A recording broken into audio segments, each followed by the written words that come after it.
What is happening, guys? Welcome back to the channel. So today we are doing, I think we pretty much finished up Ammon's exhaust. Today he's coming by here in a little bit to pick it up, and we're probably also going to end up modifying his wastegate actuator. One of the issues he had with using the turbo, he used to use the Amazon Special, the same one that I'm using on my two cars, the Max Speeding Rod GT2871. The issue that he ran into is that when you clock it a certain amount, then the wastegate actuator no longer bolts up. So you got to modify it a little bit, which is no big problem. I did it just fine on this car. But in the meantime, got some stickers to go drop off. And one of them actually happens to be going to Mr. Percy Muscuddy, so shout out Zosh for supporting your boy. Yeah, just grab some coffee while we're out, since we're going to be right next to the Dunkin', and come back, wait for Ammon, because he's really good about choosing the hottest part of the day to come work. We got the Miata back and running though. It is running a little rough. I don't know. It's all tune related. So right now, like if the cold starts, it's still acting like the idler control valve doesn't work. So something is communicating with the ECU now. So that's at least good, because when I unplug the IAC, it actually changes idle. Unlike before, it did nothing, and all the signal and all the continuities and resistance tests and voltage tests come out good. So both should be working to an extent. They're just not working together at the moment. But other than that, I'm just having an issue where if I give it more than like quarter throttle, it wants to stall. So I got to drive a little gently. Thankfully, the post office is only a couple miles away. But I do have a guy coming over this week, probably about Wednesday, and he's going to help me get this thing sorted, hopefully. I kind of told him what's going on, who tuned it before, and he said that he's had to deal with the guy's tunes before and clean them up a little bit in the Miata scene. So a few of you guys asking about the Miata, it's here. Got a new shift boot that my girlfriend made.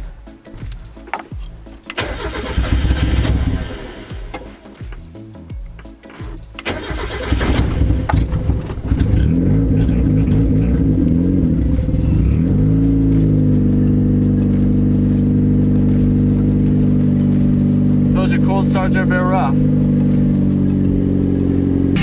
So this thing just started acting up, doing something really weird. As I was leaving Dunkin', after dropping off the stickers, anytime I press the gas, my AFR, my water temp, and my radio cut out while I'm driving, and then when I let off, it goes back on.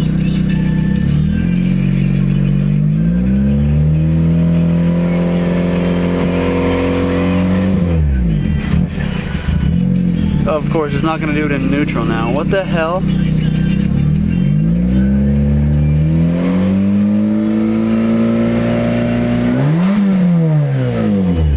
Okay, I don't know what's going on. This car is possessed. Let's see if it'll do it going up the street. Because it was just doing it the whole way home. Yep, AFR cut out. It's like it's interfering with the signal all of a sudden. What in the world is going on? So I don't know what the Miata is doing right now. I checked the ECU diagram, and it does not appear that anything is controlled like that with the ECU. Like I think on the second gen Miatas, the PCM controls the regulative voltage or whatever for the alternator. But you know, I was showing 16.3 volts at idle on the Miata, so I'm assuming obviously that's way too high, so I'm thinking that my voltage regulator just took a dump on me, because yeah, it was when I was on throttle, radio, AFR, aftermarket water temp gauge, but when I would let off throttle, they'd all kick back on. So it's like something was overcharging. So I guess now I can't drive the Miata. I'm trying to do a little bit more research, but I'm really thinking that's going to be it, because I checked all my three main grounds, my ground that has all my gauges to it tight clean, harness ground in the engine bay tight clean, and my battery grounds and all that, they're all tight and clean. So, and it was doing fine on the way to Dunkin'. It just did this on the way back, so I don't know. It is probably the original alternator. It's 30 years old, car just hit 98,000 miles, so it's could be the regulator or the voltage regulator on that, but hopefully I can figure this out. But Ammon is supposed to be on his way, so yeah, we'll see when he gets here. And so, oof, yo, it won't fit. Oh. It's down there. Ammon showed up. Now he's starting to get this unbolted so we can do this. Did a little bit of calling around, and I think I got my problem situated. So there's a place out here called Mike's Miata Mecca. He's a pretty cool old dude, crazy beard guy, like kind of looks like a dude out of a movie you might see, like one of those hippie-ish guys. But he has a giant warehouse out here that's only Miatas. The dude's been doing Miatas for, I don't know, shoot, 30 years, yeah, 30 years since they came out. He has like a V8 swap Miata as his daily driver and all this other stuff. So really, really knowledgeable guy. So I called him just now. I explained to him what I was doing, what the car did, and my battery test and everything. So he said it definitely sounds like the voltage regulator on the alternator pooped out on me. So he has all OEM stuff. It's usually used, but he said 35 bucks cash, come pick it up whenever, and 90-day warranty. So that saves me time and a lot of money of going to O'Reilly's or AutoZone and getting a crappy cheap reman one. So we're gonna try and get this Ammons car situated really quick, and then we can go pick up this alternator, and hopefully that will solve my problem. All right, so the turbo is off, really tight fit, clearly, but pretty much all we have to do is, you guys can see that this will not function because it can't go down here. It has to bolt on right there, and that puts it too tight it can set. So all I did on mine was I cut it here and I just turned that to be straight. Super easy, and we'll have it done in a few minutes. All right, I just finished welding this thing up. So you can put this back together, we can get this thing making some noise, and then he can get tuned, and then this car will be done. It's only been, what, 2 years? About a year and a half? Year and a half. Yeah. But it'll be worth it. This thing's gonna be sick. I mean, it already is sick, but now it's actually gonna be worth it making all the choo-choo. Got AC. Don't think the turbo wants to eat that. But have AC, but should have it. Yeah. We'll get that sorted out. I mean, maybe we just might have to junkyard the top section of the harness, because the AC harness usually plugs in over here somewhere, but worst case scenario. I think so, yeah. At least on the Del Sols and stuff, the AC harness is a separate sub harness. Maybe. So, maybe that's your problem then. Yeah. Looks like my tubing notcher just showed up, so that way I can get better notches and finish up some more roof braces and stuff. So, I don't know, I've never used one of these before. We shall see. Maybe we won't see. We shall see. Or not. This thing works. Had pretty good reviews. It was like 4.5 star out of 5 on Amazon, so I mean, hopefully. And I bought the right size hole saw bit because it only comes with a 1 3/4, which I don't use, at least at the moment. So, it is what it is. Here's the chuck and the tool, but yeah, looks like Ammon got his car tighten back up.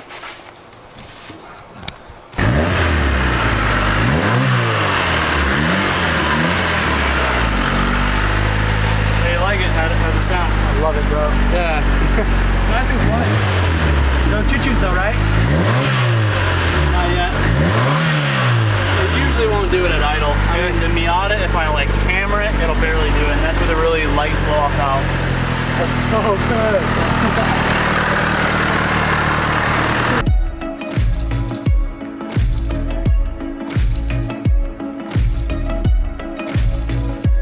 So Ammon's car needs a little bit of cooling system help. He hung out for a little bit. We limped the car back to the house here. It's just kind of intermittently. It's like riding right on that line between hot and just a bit warm. So he went home. Hopefully he makes it all the way. But in the meantime, I'm actually working on trying to make one big box to ship this brace and the bar out. Just to make it nice, make it a bit more professional so these things don't get dented up or anything like that. I'm gonna run up to Walmart really quick, buy a roll of bubble wrap, because I forgot to order some on Amazon. I'm trying to get these shipped out as quick as possible because the guy already paid for them. But yeah, so I'm gonna try and cut these boxes up and make one big box and hope for the best. I know it's not gonna be cheap, and the guy knows it's not gonna be cheap because he's out in Hawaii, but he really wants them and he's really anxious to get them. So I'm trying to get these things out for him as soon as possible. I went and got some bubble wrap and razor so we can get this started. Got my assistant here watching Footloose in the background just to kill some time because, you know, it's 113 out, so definitely ain't doing this outside. But yeah, I'm gonna try and figure this out, and I'll let you guys know when I got this finished.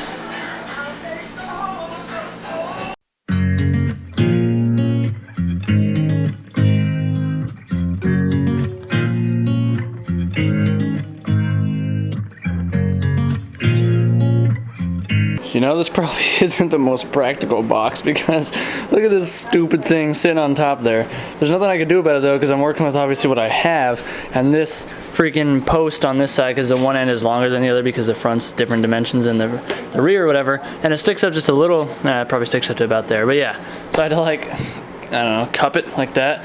It's all taped up though. Hopefully shouldn't be any issues at the shipping department with this or the post office or whatever. But yeah, this is it. Now I just got to take it down to UPS store tomorrow. I'm going to download the app really quick though and try and get like a better quote for it. I'm going to go weigh it really quick, and then with the app they have like a little camera and it scans the dimensions and gives you a better price, a closer guesstimate. So I'm going to do that first. So I decided to come out here and set up the tubing notcher. So that's what I did. I actually found that this drill is hopefully still working. I mean, it spins, but we'll see. So I'm gonna go ahead and try and give this a quick notch and see how well this actually works. Right now I'm trying to do a 45 because that's the angle that I need, I'm pretty sure, to finish that brace. So that's why I'm testing a 45 first. I think I finally figured this stupid thing out. So the main issue right off the bat, and the reviews on Amazon said it too, is that the piece that the tube attaches to is not level with this piece. It's like this piece needs to be machined like another 1/16 of an inch or something. So I had to throw some spacers in there, some washers to shim it out or whatever, and I think I finally pretty much got it. But then the angle finder is actually a little bit off on this thing. So I noticed it at first, but I didn't know how much it was off. So it took me three pieces to do it. The first two weren't off by that much. I mean, the first one was. I'm gonna have to fill quite a little bit of a gap on this piece right there, but nothing I can't do. So this thing is pretty much off about 5 degrees from where you would think it is, at least for me. So this straight line is not the edge. They didn't really give you a marking as to where it starts, but pretty much, yeah. So 45-degree cuts are actually pretty much in line with 40 degrees. So on and so forth off of 90. So finally got a good fit up for this, so now I should be able to be good at this. Nice tight fit. That one wasn't terrible, that one was kind of bad, but like I said, I'll just have to fill it. But this is a good fit. If it wasn't falling off like that, it would hold itself in place. So well, brought us to the next day yet again. So I went to Mike's Miata Meco place out here in Phoenix. It's like a full-on Miata warehouse. Pretty sweet. Place was closed to the public, so I had to like wait at the gate, and they brought me out the alternator. But this is supposed to be a good alternator. He sells all of his parts. All of them are tested. So it's 35 bucks. Comes with a 90-day warranty. And shoot, I'm really hoping this fixes my problem. That's the only thing that makes sense though, like, you know, putting out too much voltage, bad regulator. So I'm gonna go ahead, I'm gonna just slap this in quick. It ain't rocket science to get it in. I mean, disconnect your battery and then just a couple bolts, get your tensioner loosened up, pop the belt off, unbolt the alternator, and pull it out. Alright, the old one's out, the new one's about to go in. Not the hardest one I've ever had to do. I just made it more difficult on myself doing the coolant reroute, having the intercooler pipe and all that in the way. But I managed to wiggle it all out, so get this slapped in. Hopefully this fixes it. Should be all good to go. Everything's bolted up, everything should be tight. Hopefully I didn't over tighten the belt. I should probably loosen that just a little bit. But you know, other than that, ready to fire it up. Hopefully this thing works. Hopefully we're putting out 14 volts instead of 16.5 in the back of the battery. Alright, that's a little bit better. Let's start it, see if it squeals.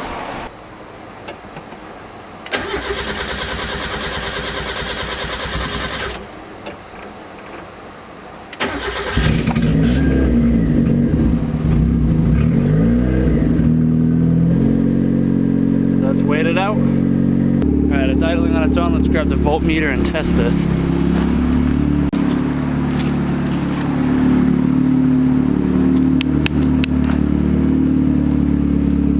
Alright, we're at 14.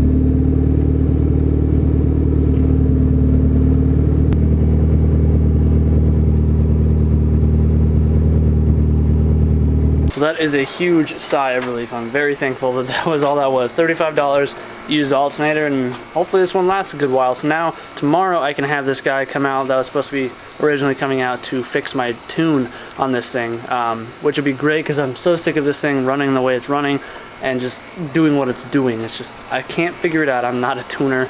I learn as much as I can, but some things I have to accept defeat with and know that I can't do it. I can't do it all.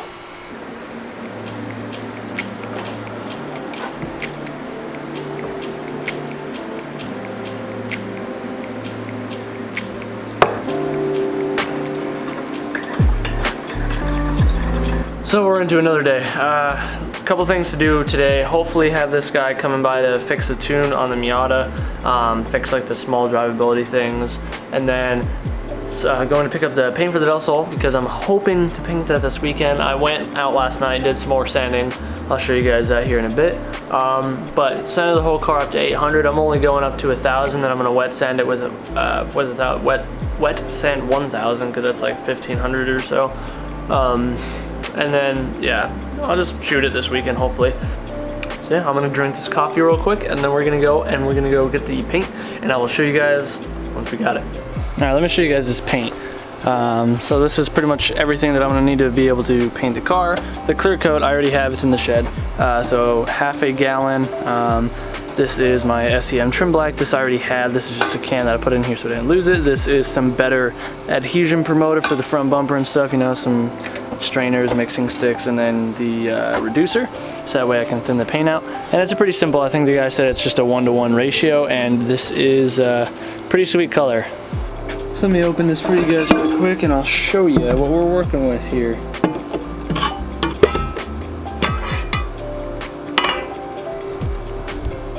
Bam, there we go. And it definitely looks darker than it is, especially on the camera. It is fairly dark.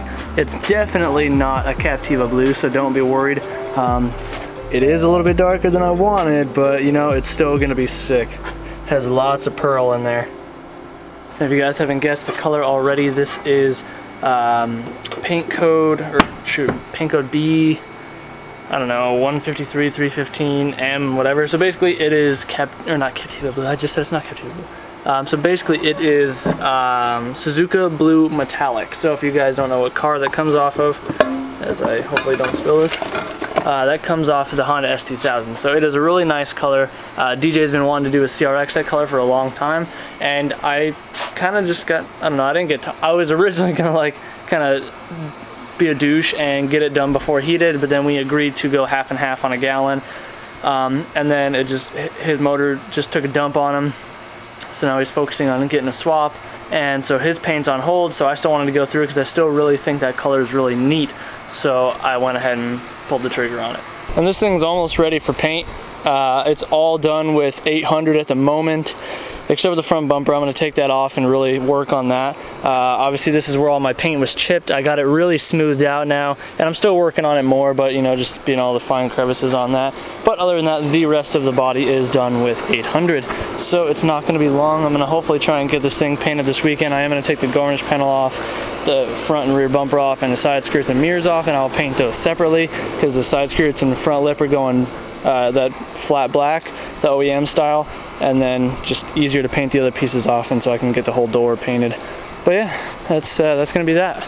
And per recommendation of one of you guys, you noticed in my last video when I was making the, I don't have one in here, the roof brace for the Del Sol, you said a little easier way to mount it instead of doing it the way I would be is to do something like this. Essentially, you just cut a piece of tube and then weld a washer in it, instead of trying to notch the tube, or instead of trying to drill through the tube and do it that way. So this is going to be pretty easy, especially since I got my tube notcher now. Not that it would have been too hard in the first place to just notch it on that.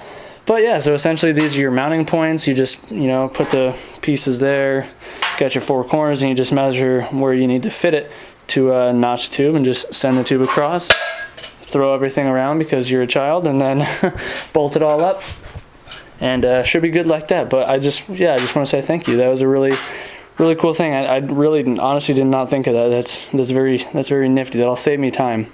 And the guy that's coming to fix the Miata's tune just called me. He said he is on his way. He's about 20 minutes out. So if he doesn't mind being filmed, I'll go ahead and film a little bit of what we're gonna do. And hopefully we can get this thing running better, because I don't want to have to deal with it anymore. And yeah, I just want it to run correctly. So it's a bit later in the day now. Jacob was the guy that came by to help me fix the tune a bit on the car, and he definitely found some stuff. He changed some stuff like acceleration enrichment, TPS, or throttle dip in, and stuff like that.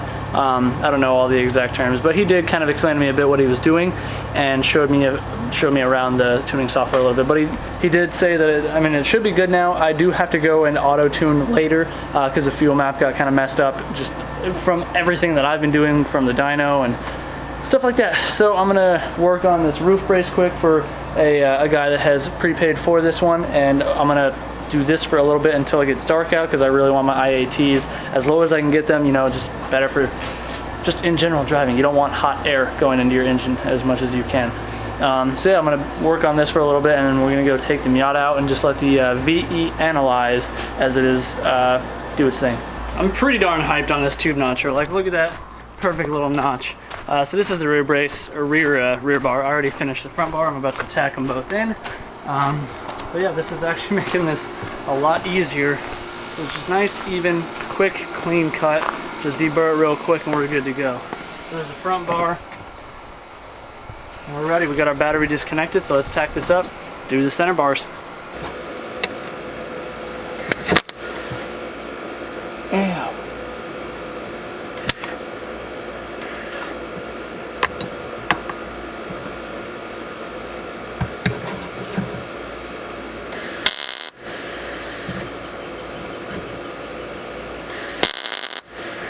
Oh boy, that was hot.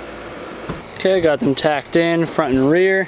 So I'm gonna go ahead and get my measurements really quick for the centerpiece again, because it is gonna be a little bit different than it was on the other one that I made that was like this, because these positions moved it just a hair, so always measure twice, which I'm really bad at, but we're gonna do it again. Okay, center bar, first center bar is all good to go.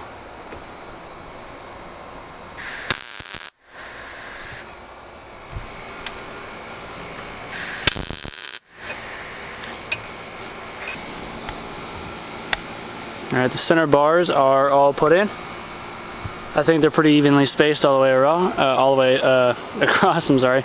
So I'm gonna go ahead and just leave this in here for the night. I'm gonna come back in the morning because I'm gonna use this one because this is pretty well centered. And I'm gonna use this one to make the jig with. So I'm gonna do that in the morning because now it's cooled off enough. I'm about to eat some food, and then I'm gonna take this thing out with the laptop and see if we can't get the auto tune to do something, clean up the map, and see how it drives now. Okay, so driving the car around, like I said, the only real issue that I noticed was my on and off throttle was pretty out of whack, and then, like I said, when I would stab the throttle, it would try to stall out, or it would like freeze up. And looking at my AFR, it looked like I wasn't getting enough fuel because it was reading like 20 or ... and it would like freeze it there. So I need to try and mess with my acceleration enrichment and my throttle tip-in. So we'll just open the last project. It should be good. And then, yeah, so we'll go to tuning. We'll check out the acceleration enrichment, see what it is right now. So, taper start, taper end, deceleration fuel cutoff. So I'm wondering, I need to turn the car on, and then I'm gonna have to try and mess with this a little bit, stab the throttle a bit, and kind of see where it needs to go. But really quickly, let's look at my VE table. So, right around here. So I'd be idling around, I don't know, say 33 to 35 kPa at around 1100, between 1000 and 1500 RPM. So I'm right around this area. So I need to try and maybe add a little bit of fuel just up there, because that's one of the things I was reading on, is that tip-in, you need to add a little bit of fuel. So keep in mind, I am absolutely from the farthest thing that you could ever imagine from a tuner. I'm just trying to learn and understand as I go. The rest of the tune is fine. I'm just trying to get this on throttle stuff fixed. And the car was originally tuned, yeah, but it didn't feel good out of the dyno, and then my ECU was having issues. I had exhaust leaks I had to fix, and then, but none of those things should have affected this directly, the things that I'm dealing with at the moment. But I'm afraid to take it back to the dyno, because if it wasn't right the first time, what makes you think it's going to be right the second time, you know? And the guy that came by yesterday, he fixed some stuff, but then with the changes I made last night, that also affects what he messed with. So he kind of texted me and was explaining to me a little bit on what to do, and if I can't figure it out, he'd come by again tonight. But the less he has to come by, the more money I save. So I'm trying to figure this out. So I made a few adjustments already, and it's definitely started to help. One of the things I did was added fuel on my VE table here, so I brought that up. And I noticed right up here, so this is my idle area, which is, let me get you out of the glare there. My idle area is between 1000 and 1500 RPM, and your kPa, obviously that's your pressure, with the amount of air going in the engine. So up here where it says 76, 83, 72, 76, these 4 squares were really low in the 30s. So that's why I was seeing lean spikes up there when I would go on the throttle, because that's when I give it a good amount of throttle, like 3/4 more throttle, it would dip into there. So that's why these middle ones are a bit better. So I think I can add a little bit of fuel down here around the 40 and 50. Where it says 35 and 40, I'm going to add a little bit of fuel there to help maybe smooth it out. But overall, that should be okay. So the main issue I was having was here with the acceleration enrichment. So I added, it was at 23%, or yeah, we'll say 23% on the first section of TPS dot, which TPS dot is like essentially, as I understand it, your TPS percentage of throttle per second. So it's 70% a second. So at that 70% a second, it's adding 40% on the fuel map to account for tip in. So by doing so, that actually cleaned it up a little bit. Now I'm going to go through, I just data logged, I'm going to fine tune a little bit, try and see if I can understand it a bit better. But after just messing with it instead of just sitting here, I'm starting to get a little bit of an idea for it though. And if any of you guys know what I'm talking about or know what is to be done, and I just made myself sound like an idiot, I apologize. Hopefully this doesn't blow anything up, but I'm gonna try and mess with this a little bit more and I will let you guys know what happens. Well, I think I got it. I'm gonna have to wait a little bit. I'm gonna just let the car cool off a bit and wait for me to cool off, because today I'm just kind of feeling, I don't want to say sick, just a little under the weather. I think all this heat exhaustion and just being out here every single day in the sun is catching up to me. I'm probably definitely not drinking enough water, but I just feel just tired. But I'll be fine. So yeah, I think I got it, but I'm gonna probably just end this video off here. The car's feeling good at idle. Like I said, it was fine driving for the most part, just tipping into the next gear and accelerating from first, like starting off in first. It was just a little boggy and just kind of kept apparently leaning out. So I added fuel and seems to be okay. But hopefully you guys found this video enjoyable. If you did, let me know in the comments down below. Leave a like on the video. If you're new to the channel, hopefully you've considered subscribing. Anyways guys, I'm gonna go drink some water and see you in the next one. So do what you love, figure out the rest, and take it easy. Peace out.